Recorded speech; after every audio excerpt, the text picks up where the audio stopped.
Falando em Curitiba, que o senhor citou, e para a gente fechar esse assunto de Lava Jato, numa entrevista recente ao Roda Viva, o ministro Gilmar Mendes fez declarações ali contra, né, a operação, colocou até aquela frase que a República de Curitiba, ele falou Curitiba, né, mas que a República de Curitiba seria o germe do fascismo, que acabou gerando, inclusive, até o Bolsonaro.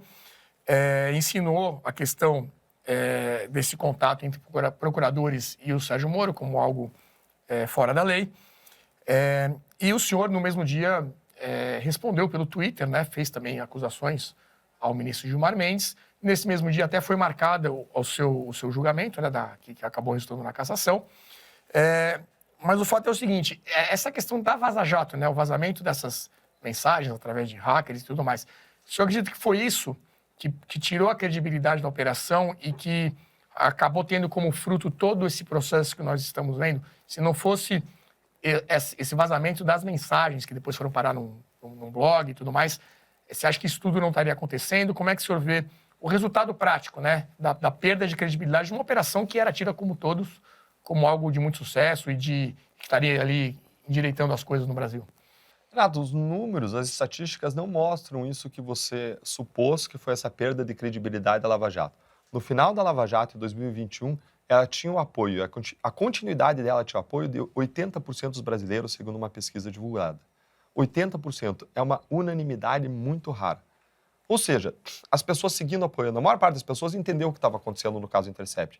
Entendeu que existia um grande interesse, uma forte narrativa contra a operação e entendeu que se tivesse qualquer ilegalidade, tudo que a gente fez estava nas investigações dos processos, bastava ir lá, olhar e aí encontrar a ilegalidade e apontar. Quantos casos isso aconteceu? Zero. Nenhum.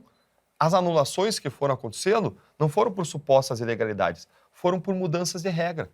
O Supremo Tribunal Federal mudou a regra de competência, no caso Lula, mudou a regra de competência para a Justiça Eleitoral, anulou o caso Eduardo Cunha, anulou o caso Palocci Vaccari. Não foram revisões do mérito, foram revisões... Não foram revisões do mérito, foram revisões por mudanças de regra que criaram nulidades, como a gente sempre viu acontecer no Brasil. E logo os casos vão prescrever, como sempre aconteceu no Brasil. Mas esse atalho, digamos assim, de usar mudanças de regras, não foi decorrente das mensagens vazadas? Esse é o ponto. Não, ele ia acontecer, ele era inevitável, porque o sistema de poder se rearranjando. Aliás, a decisão que mudou a competência para a Justiça Eleitoral, ela aconteceu no começo de 2019. Antes, inclusive, desses vazamentos acontecerem. Já existia um processo de mudança. O sistema foi reagrupando as suas forças. Por quê? Porque a Lava Jato ela foi se expandindo. Quando ela atingiu 1, 2, 3 partidos políticos, tinha um grande apoio sobre ela. Quando veio uma delação da Odebrecht, que implicou 415 políticos, de 26 partidos, englobando quase um terço dos senadores e ministros, e quase metade dos governadores, meu amigo, aí todo o sistema de poder queria acabar com a Lava Jato. Eu não estou falando de pessoas só que têm o seu poder do seu cargo. Estou falando de pessoas que escolhem os ministros dos tribunais superiores. Pessoas que têm influência para escolher os membros do Conselho Nacional do Ministério Público, do Conselho Nacional da Justiça. Pessoas que escolhem quem puniu Eduardo Elrage, procurador da Lava Jato do Rio de Janeiro, com pena de demissão, que foi convertida em suspensão, porque eles divulgaram uma denúncia pública, uma coisa que não faz nem sentido para mim. Estou falando de pessoas que afastaram o juiz Marcelo Bretas sem fundamento em nada que justificasse o seu afastamento, que tenha vindo à tona, pelo menos. Não tem nada que tenha vindo à tona que tenha grave para justificar um afastamento. Aliás, eu não vi no que veio à tona nada de errado que ele tenha feito.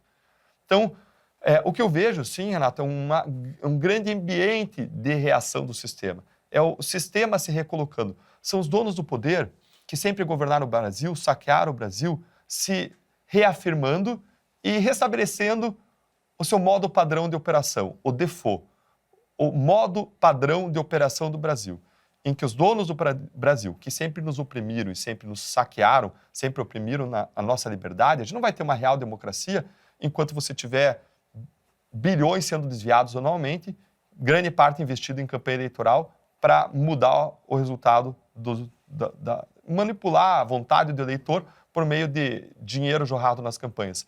A gente não vai ter uma real liberdade enquanto você tiver arbítrio praticado por criminosos. A gente vai viver dentro de um estado de opressão.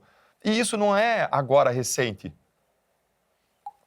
Isso é algo que Padre Antônio Vieira, em 1650, já falava. Ele falava que o verdadeiro ladrão do Brasil não é o ladrão de galinhas que rouba e é enforcado. Ele dizia que o verdadeiro ladrão do Brasil é o governante, que rouba e que enforca.